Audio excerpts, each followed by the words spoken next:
এতিয়া আমি অসমত মহকুমা ব্যৱস্থাটোৰ বিলুপ্তি কৰিছো অহা কালিৰ পৰা আমাৰ ৰাজ্যত কোনো মহকুমা নাথাকিব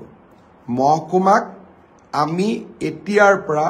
সম জিলা বুলি জানিম সম জিলা মানে জিলাৰ প্ৰায় সমান অৰ্থাৎ জিলা উপায়ুক্তৰ যিমান ক্ষমতা থাকে সম জিলাধিপতিজনৰো একেই সমান ক্ষমতা থাকিব অহা কালি আমি 39টা বিধানসভা সমষ্টিত মহকুমাৰ পৰিৱৰ্তে বা মহকুমা ব্যৱস্থাৰ বিলুপ্তি কৰি আমি সম জিলা স্থাপন কৰিম এয়া হল প্ৰথম পৰ্যায় দ্বিতীয় পৰ্যায়ত আমি আৰু প্ৰায় 35টা বিধানসভা সমষ্টিত আমি সম জিলাৰ কাৰ্যালয় স্থাপন কৰিম অহা কালি আৰু পৰহি আমাৰ মন্ত্ৰীসভাৰ সদস্যসকলে অসমৰ বিভিন্ন স্থানত গৈ সম জিলাসমূহৰ আধাৰশিলা স্থাপন কৰিব ইয়াৰ ফলত ভূমিৰ বিভিন্ন কামৰ বাবে হততে আমি জিলা সদৰ কাৰ্যালয়ত যাব নালাগিব বিভিন্ন ধৰণৰ এনঅচি পাৰমিশনৰ বাবে আমি জিলাৰ সদৰত যাব নালাগিব এমএলএ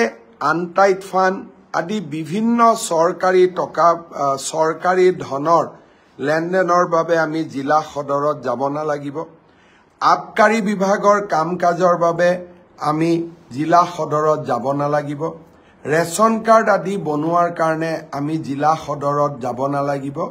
এই সম জিলাৰ কাৰ্যালয়তে এই গোটেইবোৰ কাম সমাপন হ'ব মই ভাবো এই সম জিলাৰ ব্যৱস্থাই বহু দিনৰ মহকুমা আন্দোলনৰো এটা সফল সামৰণি পৰিলে লাহে লাহে 126টা সমষ্টিতে এই সম জিলা স্থাপন হ'ব অহা কালি আমি এটা নতুন প্ৰশাসনিক ব্যৱস্থাত এটা নতুন আৰম্ভণি কৰিম আপোনালোকৰ সকলোৰে সহযোগিতা কামনা কৰিছো আৰু আপোনালোকৰ আশীৰ্বাদ কামনা কৰিছো আপোনালোকৰ বিধানসভা সমষ্টিটোত আজি ৰাতিপুৱা বাতৰি কাকতত আমি দিছো মোৰ টুইটাৰ ফেসবুকতো দিছো ক'ত জিলা সম জিলাৰ কাৰ্যালয় স্থাপন হ'ব সমষ্টিটোৰ বিধায়কসকল অনুষ্ঠানত থাকিবই আপোনালোকেও এই অনুষ্ঠানত যোগদান কৰিব কাৰণ ই আপোনাৰ বিধানসভা সমষ্টিৰ বাবে এক অনন্য প্ৰাপ্তি হ'ব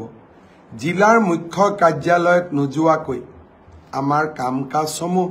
বিধানসভা স্তৰতে সমাপন হ'ব প্ৰশাসনক